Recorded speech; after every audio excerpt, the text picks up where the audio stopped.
welcome to Celluloid Chronicles, a historical movie podcast. I'm Birdy, and I'm here to bring you your very special outtake episode on Killers of the Flower Moon. This has been a deep dive for Brick and I, and we're just hoping that we have done the story justice. We have done part 1, we have done part 2, which covers both the first half and the second half of the movie, and now I am here to cover some of the aftermath and updates to today, or at least as of 2025, on what's been happening since the murders in the 1920s, so about 100 years ago.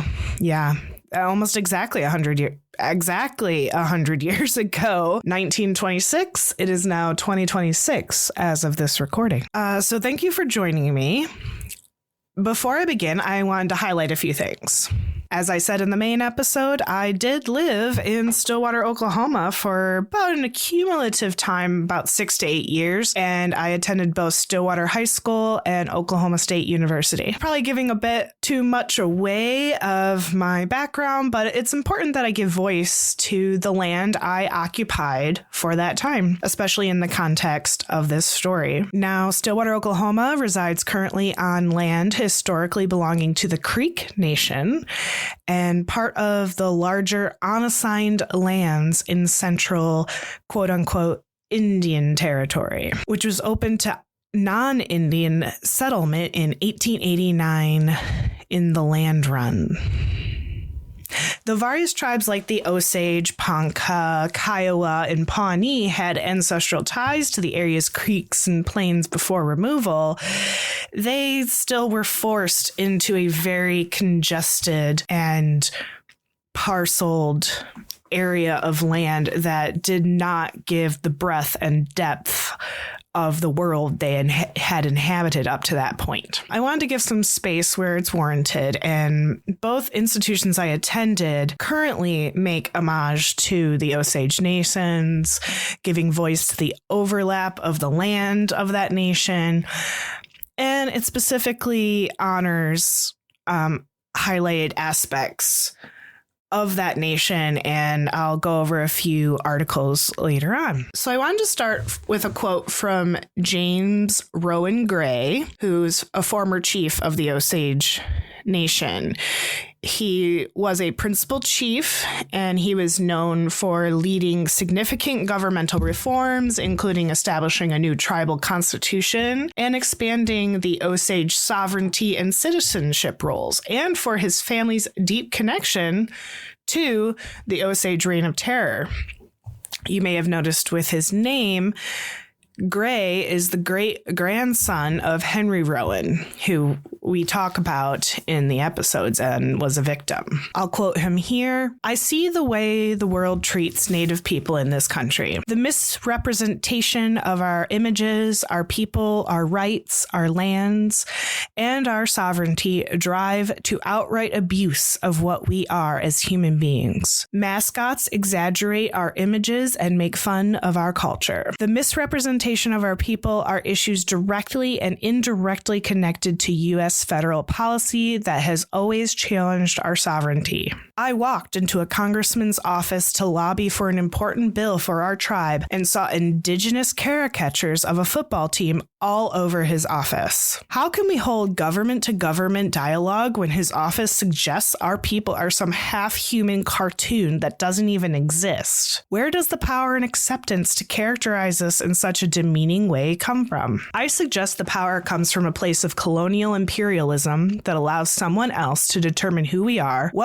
and what we should know or not know about our own history. The power to manufacture dehumanizing images comes from a society that ignores all our contributions except that which has been invented about us. We have been rewritten, redefined, and repackaged by academia, media, governments, and industry. The Indian mascot and Hollywood fairy tales recast us as noble or bloodthirsty savages in an effort to make us so unrealistic that we will go away. I say enough. It is getting harder to keep Native voices quiet. There are warriors among us. John Echohawk, Kevin Gover, Suzanne Schoen Harjo, Amanda Blackhorse, Kevin Washburn, have kicked the doors wide open for this debate on a national level. Indian people are challenging institutions, governments, media, and the entertainment industry to engage our image as humans of sovereign nations rather than commodified brands to advance corporate wealth.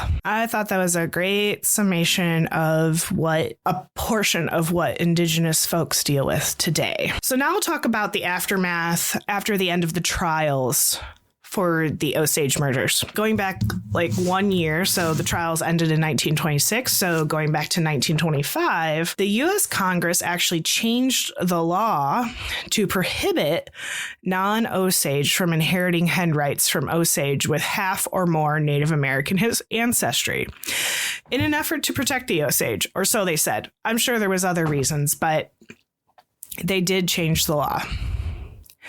The U.S. government continued to manage the leases and royalties from oil-producing lands, however. But over the decades, the tribe became increasingly concerned about these assets. And even in 2000, so only 26 years ago, the Osage Nation filed a lawsuit against the U.S. Department of the Interior, alleging that it had not adequately managed the assets and paid people the royalties they were due. The suit was settled in 2011, so note that's 11 years later, for $380 million and commitments to improve the program management. This lawsuit was actually originally filed against the Departments of the Interior and the Treasury in 1996, so even earlier, by Eloise Cobell Blackfeet, who was part of the Blackfeet tribe, on behalf of other Native Americans for similar reasons. The settlement also strengthened management of the tribe's trust assets and improved communications between the Department of the Interior and the tribe.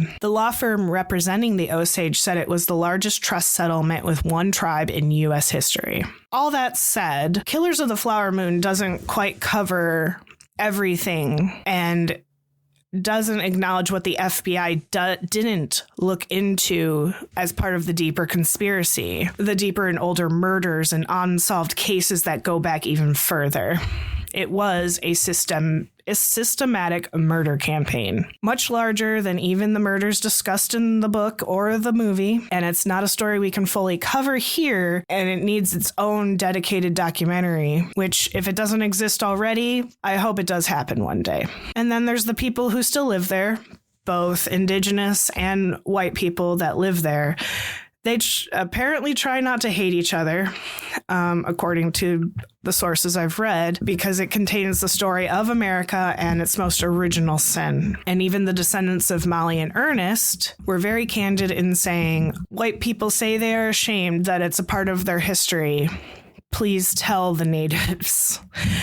I'm not sure what they were trying to get with that other than, oh, please forgive us, but I'm not sure it works that way. So to discuss specifically what battles are still fought today over that trace their roots all the way back to these murders. Thankfully today, the Osages no longer have guardians, and the oil wells are actually still producing. Obviously not as much as they were in the 1920s, but even now the oil rights are still managed under a federal trust by what some Osage people consider a plotting and unnecessarily secretive federal agency, still the Bureau of Indian Affairs. This bureau uses production levels, current oil prices, and royalty percentages to calculate how much each allottee receives in their quarterly check. All that accounting has been kept under wraps because of what the agency insists are federal privacy requirements. Despite repeated requests and court filings, the agency has never fully opened its books.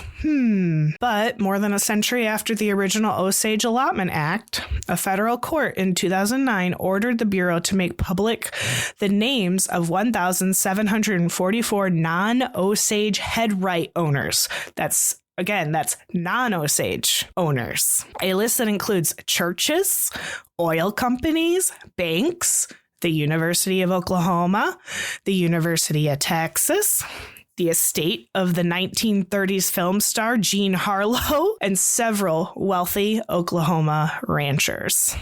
I bet I could have named a few of those, but I won't go there. Today, those non-Osage headright owners continue to receive more than a quarter of all Osage oil money, according to an analysis by Bloomberg News. And later, in a 2011 settlement agreement, possibly the one from before, the U.S. Justice Department paid the Osage Nation $380 million in compensation for the tribe's claims of historical losses to its trust funds and interest income as a result of the government's management of trust assets. So yeah, that does go back to that other settlement I mentioned earlier. As for retrieving the oil royalties that landed in non-Osage hands during the Reign of Terror and since, the Osage Nation eventually announced it was working with Republican Oklahoma Representative Frank Lucas to create a legal path for non-Osage people and organizations to return their possibly ill-gotten gains to their rightful owners. I wonder how that went. Unlike most Indian reservations, which were carved out of ancestral lands under treaties with the federal government, the Osage Nation used its own money in 1883 to purchase a roughly 1.5 million acre tract of rocky, non-arable land in the northeast corner of Oklahoma from the Cherokee Nation. The title to the land was transferred directly from the Cherokee Nation to the federal government to be held in trust for the Osage Nation, similar to other tribal agreements. The land was evenly allotted among the same 2,229 then living members who had been born on the reservation by the close of 1906, with no land reserved for white settlers. But like most other Native American tribal lands, the federal government insisted that individual Osage landowners were free to sell their land to any buyer, a legal loophole that still stands today. So that's probably why originally they ended up with the mineral rights, since it was a different type of land allot. Since the 19th century, so the 1800s, the U.S. Indian policy has been based on the paternalistic notion that indigenous Americans will be better off if they assimilate with the rest of the population and gradually let go of the land once set aside for them. As a result, most Indian reservations are a checkerboard of Indian and non-Indian ownership. Because everyone has to, there's no collective, there's no community that needs to be established amongst similar people. No, we don't do that at all. The Osage Nation has long wanted to restore its homelands to tribal ownership as a way to ensure its sovereignty and traditional culture. Go figure. Following that settlement in 2011, the Osage Nation has started, and they voted together to use a substantial portion of its government resources to buy back land whenever an opportunity arises, including repurchasing 43,000 acres of its ancestral lands from the media mogul Ted Turner for $73 million in 2016. Sources from this article hope the movie will inspire other non-Osage landowners who own a piece of the patchwork to come forward and sell it back to the nation. That's amazing. I'm glad they're doing that. However, the Osage dream of reconstituting the reservation under Osage ownership is a daunting proposition.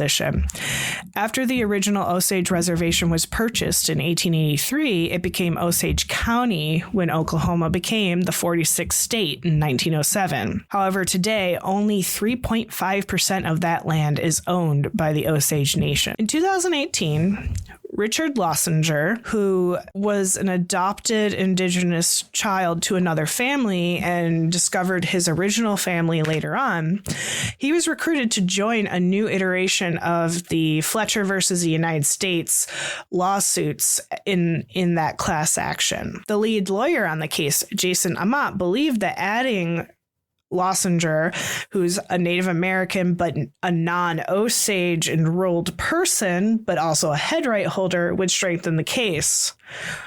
For Richard Lossinger, helping to fight for what he sees as indigenous rights in the courts has been deeply meaningful on a personal level. And he quotes, "I'm so proud that I have the opportunity to be part of this case. It means something, Here I felt like I wasn't part of something, but I'm part of something that's much bigger." And in the decades since Richard Lossinger first tried to get his share of his birth mother's headright, He has had a lot of time to think about its significance and who he thinks should own it. A few years ago, he made a decision about what should happen to his head right after he dies. In his estate planning, he made it clear he wants his head right to be left to the Osage Nation. This was a really interesting article, too, that this was a part of and will definitely be in my show notes. So now I wanted to start discussing what the Osage Nation rightfully feels are claims of genocide due to during the Osage Murders. The events have been characterized as a genocide due to the intentions of its perpetrators to destroy the Osage Nation, which, given what they were doing, absolutely. While some label the murders themselves as an instance of genocide, others include the murders as a longer process of genocide against the Osage Nation as a whole. Estimates vary widely as the percentage of the Osage Nation killed in the Reign of Terror, with the lowest estimate being 10% of 591 full-blood Osage being killed. Yeah, sounds like genocide to me. I'm going to go ahead and read some quotes here from people, and a lot of them are discussing how their feelings tie into the movie coming out, Killers of the Flower Moon. And then I'm going to give some facts about families and their relation to the murders and so forth. So stick with me here. And these come from 3 different articles that I will put in the outtake notes. And I quote, "I've never lived in Oklahoma, and most people have no idea I'm an Osage citizen. But my Osage ancestry has always been an important part of my life. Our family albums contain photos of 4-year-old me wearing an Indian headdress and moccasins. And when my parents gave me my first horse, a black and white pinto mare, I named her Indian Princess. My Osage grandpa, William Eugene Bennett, delighted us all with raucous renditions of ancestral songs and dances at family gatherings. And I remember him telling me that he was one of only 2,229 Osage Indians born in his tribe's Oklahoma reservation before the last day of 1906, when the Osage ratified what he said was the final land deal with the U.S. government. Naturally, I didn't understand the significance of those facts, but I sensed they were important. In quiet moments, Grandpa Bennett regaled me with tales of horses and buffalo and the cowboys he grew up with on his family's sprawling cattle ranch. But his rapturous tales always trailed off to silence, and the spark in his eyes would dull to a dead stare. He'd stop talking, clear his throat, and just end the story, sometimes in mid-sentence. Grandpa, and then what happened? It was no use. He was done. It wasn't until I moved to Washington, D.C., and I connected for the first time with a cousin that I found out what happened. It was this. My grandfather's father, William Ursinus Bennett, was brutally murdered in 1923 during what became known as the Osage Reign of Terror. The murderous era brought to life in Martin Scorsese's new film, Killers of the Flower Moon. First, the 2017 book penned by journalist David Gran, and now the movie, focus the world's attention on this nearly forgotten era, where, in a vast conspiracy, white people, animated by greed and a racist ideology, wantonly murdered Indians to snatch millions of dollars in oil revenue that had begun to flow to the Osage people from their own lands. Government complicity at all levels allowed it to remain a well-kept secret. When I first read Gran's book, I had a visceral reaction to the sheer horror of murder after murder committed by intimate partners and trusted guardians, and to the brutal slayings of people like my great-grandfather who tried to stop the crimes. I had nightmares for months. The film version elicited a similar, visceral reaction. Still, gut-wrenching as it is, I'm grateful for the movie. My family is grateful. The Osage people I spoke to are grateful.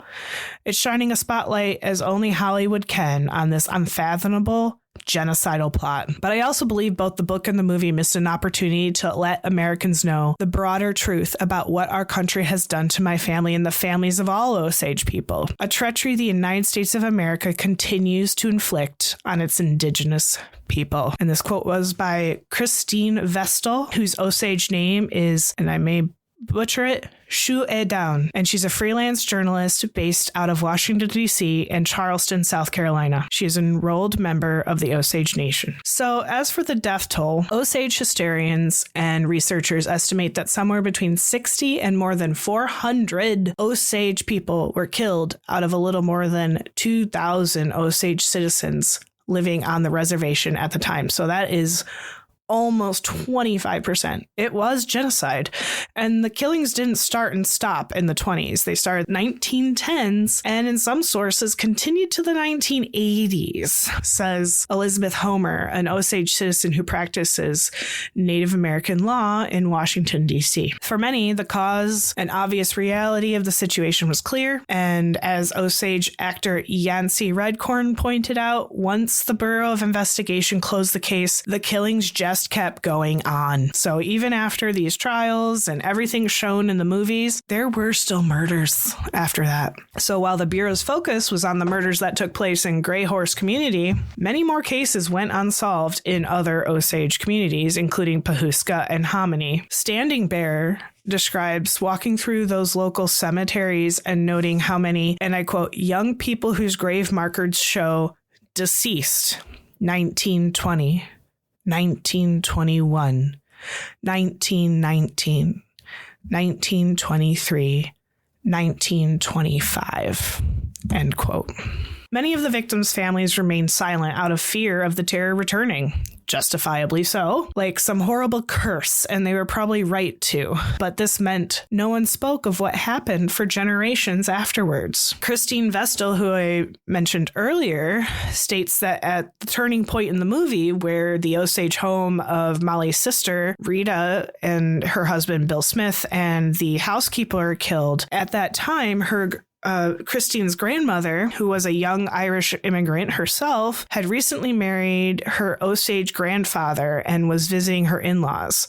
After the house blew up in the neighborhood, her grandmother decided to leave for Boston the very next day and demanded that her new husband send a daily telegram so she'd know he was alive. And then that's when her great-grandfather was killed just 11 days after that bombing and sent her grandmother scurrying. Her 22-year-old grandfather, who had just stayed behind on the reservation, traveled to Oklahoma City to bring his father's body home. Her grandfather took his widowed mother back to Boston to live with him and his new wife because he feared she'd be next. His siblings also fled Oklahoma, some returning much later. An official notice in the local newspaper said her great-grandfather's cows were auctioned off, mostly to local ranchers. It should be noted that few Osage County death certificates from that time listed homicide as the manner of death. Morticians covered up bullet wounds, and obituaries often cited a mysterious disease as the cause. Anyone say wasting sickness as the cause of a sudden death. A March 22nd, 1923 article in the Osage Journal reported this about the death of Christine's great-grandfather. And I quote, "Little is known about the manner of his death or transactions leading up to it. It is said that he was robbed and injured a few nights ago while in an automobile in Oklahoma City. While suffering from these injuries, he is said to have fallen in a stairway at one of the hotels." She goes on to say she's not the only Osage, 2 generations removed from those terror-filled times, whose parents and grandparents remained silent, relegating the terrifying events of the past to hushed retellings when children aren't in the room. It's a monstrous story of generational trauma that no parents ever would want their children to hear if they can avoid it. But now, the approximately 20,000 Osage members who live in Oklahoma and elsewhere are starting to face their past, to unearth the full extent of the crimes committed against their people, whether they're ready or not, in part because of this movie. In a quote from the Osage attorney Homer, "It's not just the theft of land and resources. It's the theft of knowledge, the theft of history. People have a right to their story," end quote. Despite the truth of these murders being brought to light, anti-indigenous sentiment still roiled in the area. The families of conspirators, survivors, and those who continued to exploit guardianship laws had to coexist, at times with great tension. While Hale and Burkhart were both convicted and spent time in prison, they were eventually freed, as we noted in the movie. And after Hale was paroled in 1947, some Fairfax inhabitants welcomed him back with open arms. The word went around town. "Bill Hale is here," recalled Dr. Joe Connor, an Osage citizen who had lost relatives during the Reign of Terror. And people gathered if there was a parade. Meanwhile, Ernest Burkhart, as we mentioned in the show, mentioned in the episode, he received a pardon from Oklahoma Governor Henry Bellman in 1965, despite protests from the Osage people. To the Osage still living in the area, many of whom had endured the Reign of Terror, excusing the actions of men who masterminded so many deaths spoke volumes. Years later in the 70s, an Osage teacher named Mary Jo Webb conducted her own painstaking research into the murders and created a small booklet detailing her findings. She donated this book to the Fairfax Library.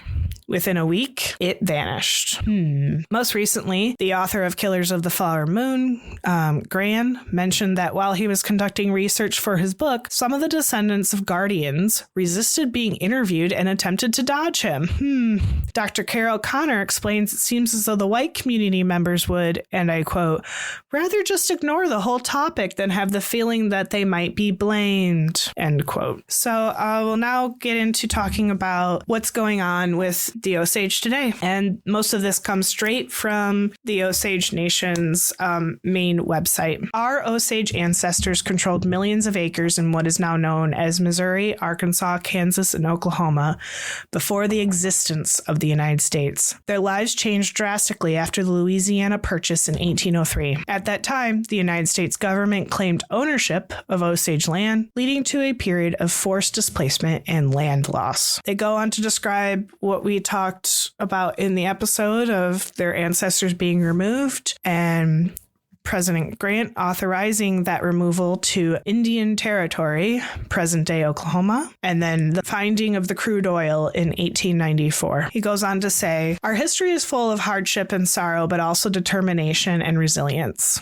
Over 2,000 Osage individuals made it to the Osage Nation Reservation in 1872. Today, our nation's population is over 25,000 strong, with 4,467 individuals living in Osage County on the Osage Nation Reservation. We honor our ancestors and remember their physical, mental, and spiritual strength as we move forward through the 21st century. We encourage the education of our people through Osage-run schools, promote our culture and arts through our cultural departments, and fight our sovereignty through the functions of our three-branch government system. We are Wahase, still here, still moving forward, a nation to be proud of. While visiting our home, we invite you to witness unparalleled views and awe-inspiring sunsets.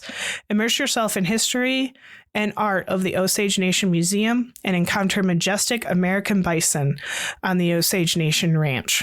Additionally, you can stay, eat, try your luck at any Osage casinos, and explore the many offerings at the Osage Nation Visitor Center. These are just a few examples of the many exciting experiences that await you on the Osage Nation Reservation. We invite you to explore the land we have called home since 1872. I wanted to discuss some notable movie tie-in notes, so I'll go through those now. So as I mentioned, I attended Stillwater Public Schools while I was in high school, and it was really interesting to see an article come up talking about representation at that school for the Osage Nation and the movie. So a few years ago, Stillwater Public Schools recognized Osage Nation Princess Lulu Goodfox, who was a sophomore at Stillwater High School and is a Osage Pawnee descent from the Gray Horse District. The Indian Education Coordinator, Rusty Atkins, who was my former history teacher, introduced Goodfox and acknowledged her accomplishments and the honor of her current role as Osage Princess. The Osage Nation has had a princess since 1941, and Goodfox is the 63rd to hold the respected position. Mr. Atkins explained the selection process is in-depth, factoring in culture, school, and community involvement, as the princess serves as a representative and ambassador.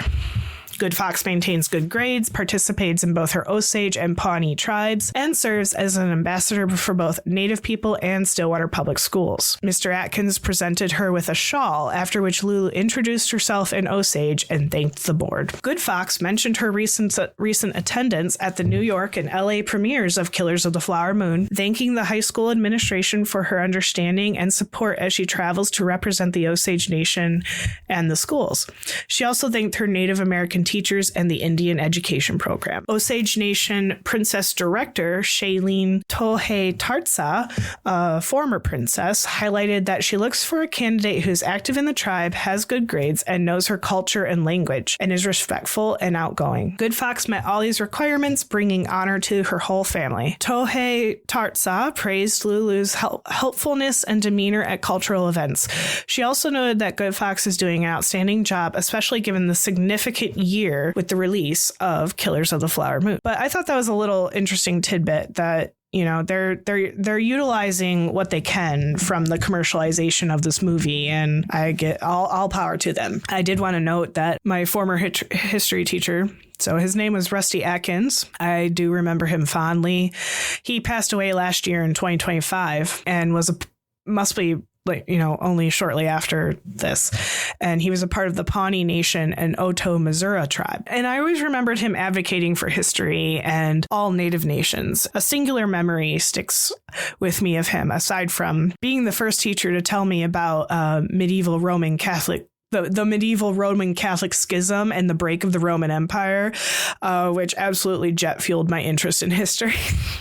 It was him getting just really real, quote unquote, with us, as the kids would say. And this was probably my sophomore or senior year in high school. I think it was my sophomore. He was the only adult figure in my life that at that time just came out and put this part of our lives in perspective. He just said, you know, really think about who you are now in high school as juniors and seniors, and think about the fact that in 10 or even 5 years' time, you may have a career, you may be married, you may be fighting a war, you may even have children. And it's a lot to take in.